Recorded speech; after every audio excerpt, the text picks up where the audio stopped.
दोस्तों, आइए हम प्रेजेंट इंडेफिनिट टेंस के कुछ और रूल्स को समझते हैं। देखिए यहाँ पे हमने दो सेंटेंस लिखा हुआ है, वह कितना पानी पीता है और तुम्हें कितने नौकरों की आवश्यकता है। अब देखिए यहाँ पे उसके पहले हम लिखे हैं हाउ मच और उसके नीचे लिखे हैं हाउ मेनी। हाउ मच का मतलब कितना होता है और हाउ मेनी का मतलब होता है कितने। ये दोनों इंट्रोगेटिव वर्ड हैं और इसको आप जान जाइए। हाउ मच का प्रयोग हम अनकाउंटेबल नाउन के साथ करते हैं, हाउ मेनी का प्रयोग हम काउंटेबल नाउन के साथ करते हैं। जैसे यहाँ देखिए सेंटेंस लिखा गया है वो कितना पानी पीता है और दूसरा है तुम्हें कितने नौकरों की आवश्यकता है। दोस्तों ये चीज समझ जाइए, बहुत इजी है। इसके पहले हम ये जान रहे थे कि क्या करते हैं, पहले इंट्रोगेटिव वर्ड को लिखते हैं, फिर जो हेल्पिंग वर्ब होता है उसको लगाते हैं, उसके बाद से आगे चेंजेस करते हैं। लेकिन यहाँ नहीं है, यहाँ थोड़ा सा रूल बदल जाएगा। आपका रूल ये है कि कुछ ऐसे इंट्रोगेटिव वर्ड होते हैं जो हमेशा नाउन के साथ आते हैं, वो हमेशा नाउन के साथ ही आएंगे। इसमें से आपका ये हाउ मच और हाउ मेनी आ जाता है, जिसमें से आपका हाउ मच और हाउ मेनी जैसे आ जाता है। ये देखिए, तो यहाँ से देखिए वो कितना पानी पीता है, यहाँ सेंटेंस हमने लिखा हुआ वो कितना पानी पीता है, तो कितना पानी पीता है यहाँ लिखा हुआ है। तो देखिए यहाँ क्या है, हाउ कितना पानी पीता है, तो पानी क्या है अनकाउंटेबल नाउन है, इसीलिए इसके साथ क्या करेंगे हाउ मच का प्रयोग हम करेंगे। तो हाउ मच हो गया और इसके तुरंत बाद देखिए यहाँ नाउन का प्रयोग कर दिया गया। जैसे अभी हम इसके पहले बताए हैं कि कुछ ऐसे इंट्रोगेटिव वर्ड होते हैं जो नाउन के साथ आते हैं, जिसमें से हाउ मच भी होता है। तो हाउ मच वाटर डज और उसका ही ड्रिंक हो गया, यानी कि उस नाउन के बाद हम हेल्पिंग वर्ब को यूज करेंगे। यहाँ जैसे देखिए डज का प्रयोग इसके बाद से किया गया, फिर सब्जेक्ट, फिर आपका वर्ब हो गया, ड्रिंक हो गया। दूसरा सेंटेंस है तुम्हें कितने नौकरों की आवश्यकता है, तो यहाँ देखिए कितने, अब इसको गिना जा सकता है। हाउ मेनी हो गया, देखिए यहाँ पे how many servants do you need, यहाँ देखिए फिर हाउ मेनी के बाद से सर्वेंट्स आ गया, ना कि डू आया, और सर्वेंट्स के बाद से डू आया, यू नीड आया। देखिए सिंपल सा तरीका है, सिंपल सी बात है, आप बस समझ लीजिए कि कुछ ऐसे इंट्रोगेटिव वर्ड होते हैं जो किसके साथ आते हैं, नाउन के साथ आते हैं, और नाउन के बाद से फिर हम हेल्पिंग वर्ब का यूज करते हैं। एक चीज और जान जाइए इसमें, जैसे हम क्या कर सकते हैं, अगर अनकाउंटेबल नाउन को अगर हम काउंटेबल नाउन में चेंज कर देते हैं तो वहां पर हम हाउ मेनी हो जाएगा। जैसे पहला सेंटेंस दिया हुआ है वो कितना पानी पीता है, तो कितना पानी पीता है, तो पानी क्या है अनकाउंटेबल नाउन है, पेट्रोल क्या है अनकाउंटेबल नाउन है, डीजल क्या है अनकाउंटेबल नाउन है, दूध क्या है अनकाउंटेबल नाउन है, लेकिन उसको गिना जा सकता है। कैसे, अगर इसी सेंटेंस को कहा जाए कि वो कितना लीटर पानी पीता है, तो वो कितना लीटर पानी पीता है या कितना गिलास पानी पीता है, तो देखिए क्या होगा, वहां पे हाउ मच के स्थान पे हाउ मेनी का हम प्रयोग करके वहां पे चेंज करेंगे, क्योंकि हमने अनकाउंटेबल को क्या किया, काउंटेबल बना दिया। दूसरा देखिए यहाँ पे ये दूसरा आपका नेक्स्ट रूल आ जाता है, जब इंट्रोगेटिव वर्ड स्वयं सब्जेक्ट हो, जब इंट्रोगेटिव वर्ड स्वयं सब्जेक्ट होता है तो क्या करते हैं, हम उसको अफर्मेटिव सेंटेंस की तरफ बनाते हैं, अफर्मेटिव सेंटेंस की तरह बनाते हैं, क्योंकि वो सब्जेक्ट का काम कर रहा है। सब्जेक्ट आपको पता ही है, इस सब्जेक्ट क्या करते हैं अफर्मेटिव सेंटेंस में हम पहले लिखते हैं। जैसे देखिए दरवाजा कौन खटखटाता है, दरवाजा कौन खटखटाता है, हम अंदर हैं, कोई बाहर से दरवाजा खटखटा रहा है और पता नहीं है कौन खटखटा रहा है, तो क्या होता है, लोग यही कहते हैं, घर में जो भी होता है या हम ही कहते हैं कि देखो कौन दरवाजा खटखटा रहा है। इट मींस जो कौन है वही दरवाजा खटखटाता है, और उस कौन के बारे में हमें पता नहीं है, लेकिन सब्जेक्ट कौन है, आपका जो इंट्रोगेटिव वर्ड कौन है वही सब्जेक्ट है। इसको अफर्मेटिव की तरह से बनाते हैं। देखिए यहाँ पे क्या हुआ, हमने यहाँ पे चेंज किया हुआ है, चेंज अभी किए हुए हैं। जैसे देखिए दरवाजा कौन खटखटाता है, तो हु नॉक्स द डोर, ये सब्जेक्ट हो गया, और आपको पता है सिंगुलर है, तो सिंगुलर के साथ क्या आएगा, वर्ब का पांचवा फॉर्म आएगा, तो नॉक्स हो गया, द डोर हो गया। और ऐसी गलती आप नहीं करेंगे, जैसे देखिए who does knock the door, ऐसी गलती नहीं करेंगे, ये आपका एरर है, इनकरेक्ट सेंटेंस है ये, क्योंकि ये अब कोई पूछ दे कि ऐसा क्यों करते हैं, इसके पहले हमने बताया ही आपको कि इंट्रोगेटिव वर्ड स्वयं क्या कर रहा है, सब्जेक्ट का काम कर रहा है, तो उसको हम अफर्मेटिव की तरह से चेंज करेंगे। जैसे देखिए तुम्हें कौन बुलाता है, तो यहाँ देखिए हु कॉल्स यू, हु क्या हो गया, कौन पहले आ गया, फिर बुलाना क्या है, एक्शन है, तो ये कॉल्स सिंगुलर फॉर्म में आएगा, V5 का प्रयोग करेंगे तो क्या हो गया आपका कॉल्स और ऑब्जेक्ट क्या हो गया, यू हो गया। इसी तरह से देखिए हु डज कॉल यू, ऐसा हम नहीं चेंज करेंगे, ये आपका गलत हो जाएगा। आगे देखिए हम पढ़ते हैं कुछ ऐसे वाक्य होते हैं। आगे यहाँ पे देखिए तीसरा जो है प्रेजेंट इंडेफिनिट का ही है, सारा रूल ये देखिए प्रेजेंट इंडेफिनिट का ही है। अब प्रेजेंट इंडेफिनिट में कुछ ऐसे सेंटेंस आते हैं जो आप पढ़ेंगे तो लगेगा प्रेजेंट इंडेफिनिट का है, लेकिन उससे क्या होता है, कंटिन्यूटी का बोध होता है, उससे कंटिन्यूटी का बोध होता है। अब तो उसको किसके तरह बनाते हैं, प्रेजेंट कंटीन्यूअस की तरह से बनाते हैं, उसमें वर्ब के फोर्थ फॉर्म का प्रयोग करते हैं। तो इसका स्ट्रक्चर देखिए ये होता है, सब्जेक्ट होता है, कीप्स ऑन होता है, कीप ऑन होता है, बिफोर होता है, ऑब्जेक्ट और कंप्लीमेंट होता है। कीप्स ऑन का प्रयोग सिंगुलर सब्जेक्ट के साथ करते हैं और कीप ऑन का प्रयोग हम प्लूरल सब्जेक्ट के साथ करते हैं। जैसे वो गीत गाता ही रहता है, तो वो गीत गाता ही रहता है मतलब रहता है, आया है आया, लेकिन क्या है सेंटेंस को ध्यान से जब पढ़ेंगे तो गाता ही रहता है, गाता ही रहता है। इसका मतलब क्या है, कंटिन्यूटी का बोध हो रहा है। तो ही क्या है, देखिए ही सिंगुलर सब्जेक्ट है, तो इसलिए हमने यहाँ पे क्या कर दिया, कीप्स ऑन का प्रयोग करके वर्ब के चौथे फॉर्म सिंगिंग अ सॉन्ग हो गया। लड़कियां पढ़ती ही रहती हैं, लड़कियां पढ़ती ही रहती हैं, तो देखिए गर्ल्स हो गया, कीप ऑन हो गया, प्लूरल सब्जेक्ट है, यहाँ वर्ब भी प्लूरल हो जाएगा, कीप ऑन हो गया, और ये स्टडी हो गया, पढ़ती ही रहती है। वो लड़ती ही रहती है, वो झगड़ती ही रहती है, वो हंसता ही रहता है, वो मुस्कुराता ही रहता है। ये सारे सेंटेंस क्या हैं, ताहती हैं, लास्ट में आए हैं, लेकिन इसमें क्या है, कंटिन्यूटी का बोल रहा है, इसलिए कीप्स ऑन और कीप ऑन के साथ इसमें हम वर्ब के चौथे फॉर्म का प्रयोग करते हैं।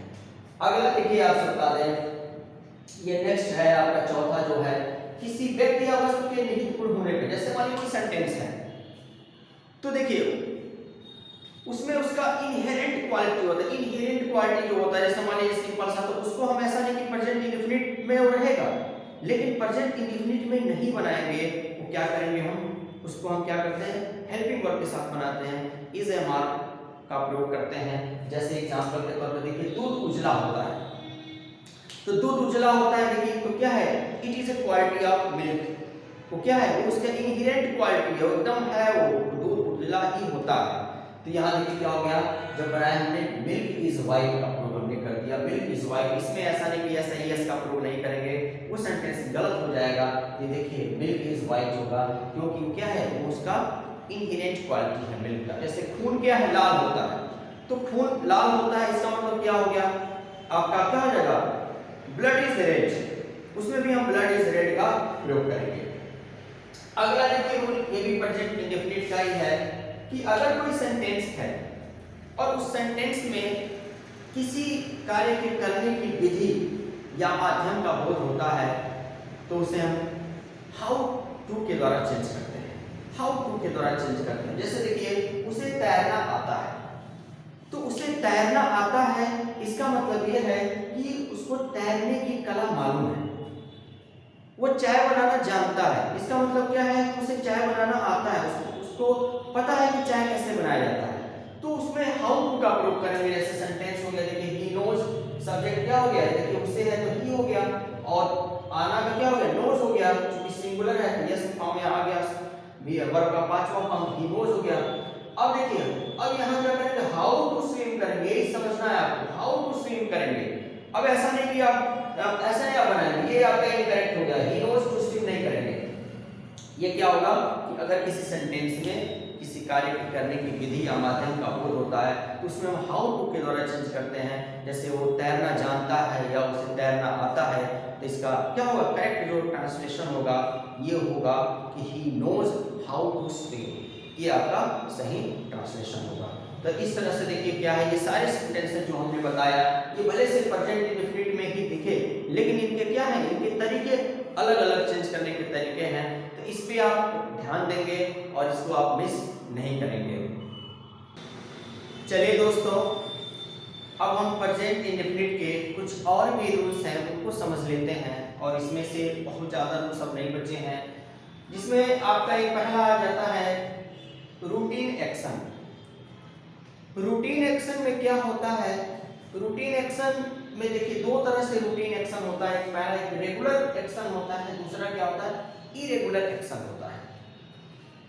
रेगुलर एक्शन में क्या होता है, रेगुलर एक्शन में जो हमारा डेली रूटीन होता है, जैसे सुबह से जागने से लेकर और रात के सोने तक जो हम कार्यों को करते हैं, जिन कार्यों को हम करते हैं और जो भी कार्य हमारे द्वारा किए जाते हैं, जैसे सुबह हम कितने बजे जागते हैं, फिर हम कितने बजे तैयार होते हैं, स्कूल जाते हैं, कॉलेज जाते हैं, ऑफिस जाते हैं, जो भी मतलब कार्य होता है उसको करते हैं, ये सारे कार्य क्या होते हैं हमारे रूटीन एक्शन में आते हैं। ये हमारा, जैसे लोग कहते हैं कि आपका क्या रूटीन है, आपका डेली रूटीन क्या है। डेली रूटीन जो होता है, जब भी हम डेली रूटीन को बोलेंगे, इंट्रो बोलेंगे, किसी के सामने बोलते हैं डेली रूटीन, तो उसको हम क्या करते हैं प्रेजेंट इंडेफिनिट में ही बोलते हैं।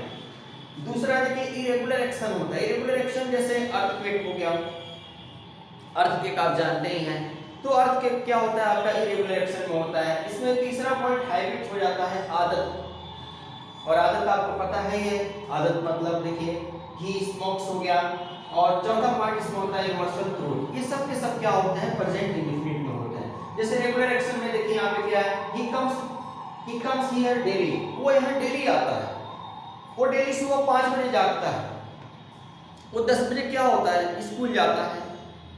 तो अब देखिए क्या है, वो 10 बजे स्कूल जाता है, तो अब यहाँ जो सेंटेंस हुआ वो डेली रूटीन है, वो वापस ऑफिस से इतने बजे 10 बजे 5 बजे जो भी मतलब ऑफिस से घर आता है, तो क्या है उसका रूटीन एक्शन हो गया। तो यहाँ देखिए ही कम्स हियर डेली, वो डेली आता है, रूटीन एक्शन हो गया। और इरेगुलर एक्शन में अर्थक्वेक्स कम इन जापान, मतलब अर्थक्वेक क्या होते हैं वो जापान में आते हैं, ये आपका इरेगुलर हो गया। ऐसा नहीं कि डेली वहाँ पे अर्थक्वेक नहीं होता है या डेली यहाँ नहीं होता है, वो क्या है वो इरेगुलर एक्शन में होता है, वो कभी कभी होता है। दूसरा ऐसा देखिए अगला पॉइंट जो हैबिट, जो आदत होती है उसको भी हम प्रेजेंट इंडेफिनिट में ही बनाते हैं। जैसे ही स्मोक्स हो गया, वो क्या हो गया वो स्मोक्स करता है। और आदत जानते हैं आप लोग, आदत क्या होती है, प्रॉवर्ब है हैबिट्स डाई हार्डली, मतलब आदतें क्या होती हैं मुश्किल से छूटती हैं। इसका सेंस ये होता है कि अगर कोई भी आदत आपकी बन जाती है तो बड़ा मुश्किल होता है छुड़ाना। तो देखिए आपसे बता दें, एकदम सिंपल सा चीज़ है, यहाँ थोड़ा सा आप समझ लीजिए, सिंपल सी चीज़ है। यहाँ देखिए हैबिट है, हम यहाँ से आपको बता दें हैबिट है, इसको हम अगर हटा देते हैं तो देखिए क्या होता है, इसको ऑबिट कर देते हैं, ऑबिट कर देते हैं। ये देखिए, तो कोई भी आदत एक दिन में नहीं बनती है, धीरे धीरे ऑबिट ऑबिट ऑबिट करके बनती है। तो जिस तरह से हमारी आदतें बनी होती हैं, कोई भी चीज़ आदतें कुछ अच्छी भी होती हैं, कुछ बुरी भी आदतें बन जाती हैं। तो जो भी हो, अगर आपको लगता है कि आदत सही नहीं है तो उसको क्या कीजिए, जिस तरह से धीरे धीरे आपने उस आदत को बनाया है उसी तरह से धीरे धीरे उस आदत को आप क्या कर सकते हैं, खत्म भी कर सकते हैं। यहाँ जैसे देखिए यही है कि यहाँ क्या ही स्मोक्स, मतलब उसको स्मोकिंग की आदत हो गई। अब जैसे देखिए तीसरा देखिए आपका ये चौथा आपका हो गया यूनिवर्सल ट्रूथ। आपका डी पॉइंट जो है यूनिवर्सल ट्रूथ, मतलब जो यूनिवर्सल ट्रूथ है, जैसे यूनिवर्सल ट्रूथ क्या है, the sun rises in the east, सूर्य क्या है पूरब दिशा में निकलता है। The sun sets in the west, सूर्य क्या होता है पश्चिम दिशा में अस्त होता है। ये सब के सब क्या है आपके यूनिवर्सल ट्रूथ हैं। तो यूनिवर्सल ट्रूथ को भी हम क्या करते हैं प्रेजेंट इंडेफिनिट में ही चेंज करते हैं। अगला देखिए आपसे बता दें, जैसे न्यूज़पेपर्स के हेडलाइंस हो गए और कमेंट्री ऑफ स्पोर्ट्स, मतलब कोई खेल होता है उसमें जो कमेंट्री की जाती है, या कोई न्यूज़पेपर्स है उसके जो हेडलाइंस होते हैं वो क्या होते हैं, वो भी प्रेजेंट इंडेफिनिट में ही बनाए जाते हैं। जैसे पीएम साइंस स्टडी, ये आपका क्या है प्रेजेंट इंडेफिनिट, यानी कि पीएम ने क्या किया डी पे साइन किया, तो भले से किसी भी रहे, लेकिन उसको हम क्या करेंगे न्यूज़पेपर्स की जब हेडलाइन बनाएंगे तो उसको क्या करेंगे प्रेजेंट इंडेफिनिट में ही लिखेंगे। और यहाँ देखिए जब कमेंट्री की जाती है, जैसे क्रिकेट हो रहा है या कोई खेल हो रहा है, तो वहाँ कमेंट्री जब की जाती है तो वहाँ पर भी क्या होता है उसको प्रेजेंट इंडेफिनिट में ही उसको सेंटेंस को हम बोलते हैं। जैसे देखिए एग्जांपल हमने लिखा हुआ है कि Rohit Sharma strikes the ball end of it goes across the boundary line.